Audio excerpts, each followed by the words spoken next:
આ વિશ્લેષણ પ્રકૃતિ અભ્યાસુ પ્રકાશચંદ્ર કે સોલંકી પ્રણયના ગુજરાતમાં જોવા મળતા તમામ 600થી વધુ પક્ષીઓનો વૈજ્ઞાનિક પરિચય આપતા 7 ખંડોમાં પથરાયેલા વિહંગ વિશ્વ ગુજરાતની પક્ષી સંપદા નામના મહાગ્રંથના મૂળ લેખના આધારે તૈયાર કરવામાં આવ્યું છે. લેખકના ક્ષેત્રકાર્ય, વૈજ્ઞાનિક સંશોધનો અને સંદર્ભ સાહિત્યના ઉપયોગથી માહિતીને વૈજ્ઞાનિક રીતે સચોટ બનાવવા પૂરતો પ્રયત્ન કરવામાં આવ્યો છે. આમ છતાં આ એક AI જનરેટેડ વિડીયો હોવાથી જો કોઈ ક્ષતિ રહી ગઈ હોય તો તેને ક્ષમ્ય ગણવા વિનંતી. નમસ્કાર મિત્રો, પક્ષી વિજ્ઞાનના આ અત્યંત રસપ્રદ વિશ્લેષણમાં આપ સૌનું હાર્દિક સ્વાગત છે. આજે આપણે એક એવા સુંદર અને વિશિષ્ટ પક્ષીની દુનિયામાં ડોક્યું કરવાના છીએ જે પોતાના આકર્ષક દેખાવથી જ કોઈનું પણ મન મોહી લે છે. હવે કલ્પના કરો, શિયાળાની ગુલાબી ઠંડી હોય અને ગુજરાતના કોઈ શાંત તળાવ કિનારે એક એવું પક્ષી દેખાય જે સામાન્ય રીતે અહીં જોવા મળતું જ નથી. આ દુર્લભ મહેમાન ખરેખર કોણ છે? પક્ષી નિરીક્ષકો માટે આ પક્ષીને જોવું એ કોઈ ખજાનો શોધવા જેવું છે, કારણ કે તે પોતાની અંદર અનેક રોમાંચક વૈજ્ઞાનિક રહસ્યો છુપાવીને બેઠું છે. તો ચાલો આજે આ રહસ્યો પરથી પડદો ઉઠાવીએ. તો સૌથી પહેલા વાત કરીએ આ પક્ષીના પરિચય અને તેના નામકરણ વિશે. આપણા ગુજરાતમાં તેને સ્થાનિક રીતે ચોટીલી મુરઘાબી તરીકે ઓળખવામાં આવે છે. વિજ્ઞાનની દુનિયામાં તેનો સૌપ્રથમ અધિકૃત પરિચય વર્ષ 1775માં જર્મન પ્રકૃતિવાદી જોહાન ગોટલિબ જોર્ગી દ્વારા આપવામાં આવ્યો હતો.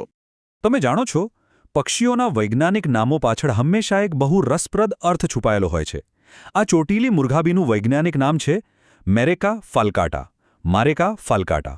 લેટિન ભાષામાં મારેકાનો સીધો અર્થ થાય છે બતક. પણ આ બીજો શબ્દ ફાલ્કાટા બહુ જ ખાસ છે. તેનો અર્થ થાય છે દાતરડી આકારનું અથવા વળાંકવાળું. આ નામ પડે જ છે નરપક્ષીની પાંખ અને પૂંછડીના પેલા વિશિષ્ટ વળાંકવાળા પીંછા પરથી. છે ને રસપ્રદ? અને હા, વિજ્ઞાન ક્યારેય સ્થિર નથી હોતું. અગાઉ આ બતકને એનેસ એટલે કે એનાસ પ્રજાતિમાં ગણવામાં આવતી, પરંતુ જનીન વિજ્ઞાન એટલું આગળ વધી ગયું છે કે DNA અને ફિલોજેનેટિક પુરાવાઓ તપાસ્યા પછી વૈજ્ઞાનિકોએ તેને ચોક્કસ રીતે મારેકા એટલે કે મારેકા પ્રજાતિમાં ખસેડવાનો નિર્ણય લીધો. આ વૈજ્ઞાનિક ચોકસાઈ જ તો આ ક્ષેત્રને આટલો રોમાંચક બનાવે છે. હવે આપણે તેની શારીરિક રચના અને દેખાવ વિશે વાત કરીએ.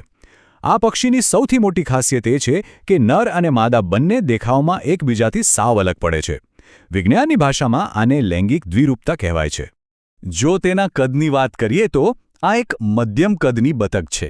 તેનું વજન માત્ર 700થી 900 ગ્રામ જેટલું હોય છે અને લંબાઈ આશરે 48થી 54 સેન્ટીમીટર. આ હળવું વજન અને કદ તેને પાણીની સપાટી પર અત્યંત સહેલાઈથી તરવા અને પોતાનો ખોરાક શોધવા માટે એકદમ અનુકૂળ બનાવે છે. નર ચોટીલી મુરઘાવીને જોવી એ ખરેખર એક લહાવો છે. તેનો દેખાવ એટલો આકર્ષક હોય છે કે તમારી નજર જ ન હટે. માથું ઘેરા બદામી રંગનું હોય અને એના પર એકદમ ચમકતો લીલો પટ્ટો હોય છે. તેની ડોક પરના લાંબા પીંછા તેને એક ભવ્ય ચોટી જેવો લુક આપે છે. અને મેં તમને પહેલા દાતરડા આકારના વળાંકવાળા પીંછાની વાત કરી હતી ને, તે પણ સ્પષ્ટ દેખાય છે. સાથે જ પાંખ પર એક રાખોડી સફેદ પટ્ટો પણ હોય છે. હવે જરા નરની સરખામણીમાં માદાના દેખાવ પર ધ્યાન આપો. માદા એકદમ સાદા બદામી અને ભૂખરા રંગની જ હોય છે. કુદરતે તેને શિકારીઓથી બચવા માટે આવો કેમોફ્લાજ એટલે કે પર્યાવરણ સાથે ભળી જાય એવો રંગ આપ્યો છે. માદામાં પેલી ચોટી કે વળાંકવાળા પીંછા હોતા નથી. જો તમે તેને દૂરથી જોશો ને તો તે બિલકુલ આપણા સ્થાનિક પક્ષી લુહાર એટલે કે ગેડવોલની માદા જેવી જ દેખાશે, બસ કદમાં થોડી મોટી હશે. તો આ સુંદર પક્ષીઓ ક્યાં રહેવાનું વધારે પસંદ કરે છે? ચાલો તેમના રહેઠાણ અને ભૌગોલિક વિસ્તાર પર નજર કરીએ. ચોટીલી મુરઘાબીને મીઠા પાણીના જળાશયો બહુ ગમે છે. મોટા તળાવો, સરોવરો અને નદીઓના ધીમા વહેણવાળા વિસ્તારો તેમનું મનપસંદ ઘર છે. આ પક્ષીની મુસાફરી અથવા સ્થળાંતરની યાત્રા સાંભળીને તમે ખરેખર દંગ રહી જશો. તે છેક પૂર્વીય સાઇબેરિયા અને જાપાનના કાતિલ ઠંડા પ્રદેશોમાં પોતાનો પ્રજનનકાળ વિતાવે છે. અને પછી શિયાળો આવતા જ તે હજારો કિલોમીટરની ઉડાન ભરીને ચીન અને કોરિયા થઈને દક્ષિણ એશિયા તરફ આવે છે. આ લાંબા પ્રવાસ દરમિયાન તે ગુજરાત અને ઉત્તર ભારતમાં ક્યારેક જ દેખાતા ભટકતા પક્ષી એટલે કે વેગ્રન્ટ તરીકે આપણા જળાશયો પર ઉતરી આવે છે. આટલી લાંબી મુસાફરી પછી ભૂખ તો લાગે જ ને? તો ચાલો હવે આપણે આ ચોટીલી મુરઘાબીના આહાર અને પ્રજનન જેવી પારિસ્થિતિક જીવનશૈલીને સમજીએ. ખાવા પીવાની બાબતમાં આ બતક મુખ્યત્વે શાકાહારી છે. તેનો ખોરાક મોટાભાગે પાણીમાં ઉગતી વનસ્પતિના બીજ અને તાજા પાંદડાઓ હોય છે. હા, ક્યારેક પ્રોટીન માટે તે નાના જંતુઓ પણ ખાઈ લે છે. ખોરાક મેળવવાની તેની આ સ્ટાઇલને ડેબલિંગ એટલે કે તે પાણીમાં ઊંડે ડૂબકી મારવાને બદલે પાણીની સપાટી પર જ ચરીને પોતાનો ખોરાક આસાનીથી શોધી લે છે.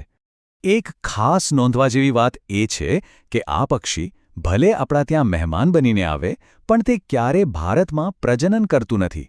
બચ્ચા ઉછેરવા માટે તો તેઓ પાછા છેક સાઇબિરિયા જ જાય છે. ત્યાં તેઓ કોઈ શાંત જળાશયના કિનારે ગાઢ વનસ્પતિની બિલકુલ વચ્ચે જમીન પર જ પોતાનો માળો એવી રીતે છુપાવે છે કે કોઈને ખબર પણ ના પડે. ત્યાં માદા સામાન્ય રીતે 6 થી 10 જેટલા ઈંડા મૂકે છે. ચાલો હવે આપણી આ માહિતીસભર સફરના અંતિમ પડાવ તરફ આગળ વધીએ, જેમાં આપણે તેમની વર્તણૂક અને સંરક્ષણ સ્થિતિ વિશે જાણીશું. સ્વભાવે આ બતક બહુ જ શાંતિપ્રિય અને સામાજિક પક્ષી છે. તેને પોતાના નાના ઝુંડમાં રહેવું બહુ ગમે છે. બતકનું નામ પડે એટલે આપણને તરત જ ક્વેક ક્વેક અવાજ યાદ આવે, ખરું ને? પણ અહીં એક જબરદસ્ત ટ્વિસ્ટ છે. નર ચોટીલી મુરઘા બી બિલકુલ અલગ જ અવાજ કાઢે છે. એનો અવાજ કોઈ કર્કશ સિસોટી વાગતી હોય એવો વિટ હુ જેવો આવે છે, જ્યારે બીજી તરફ માદાનો અવાજ એકદમ શાંત અને પરંપરાગત ધીમા ક્વેક જેવો જ હોય છે. છે ને કમાલનો તફાવત? હવે એક નજર તેમની સંરક્ષણ સ્થિતિ પર કરીએ. વૈશ્વિક સ્તરે IUCN રેડ લિસ્ટ મુજબ આ પક્ષી હાલમાં લીસ્ટ કન્સર્ન એટલે કે ઓછી ચિંતાજનક શ્રેણીમાં આવે છે. કેમ? કારણ કે દુનિયામાં તેમનો ભૌગોલિક ફેલાવો ઘણો મોટો છે.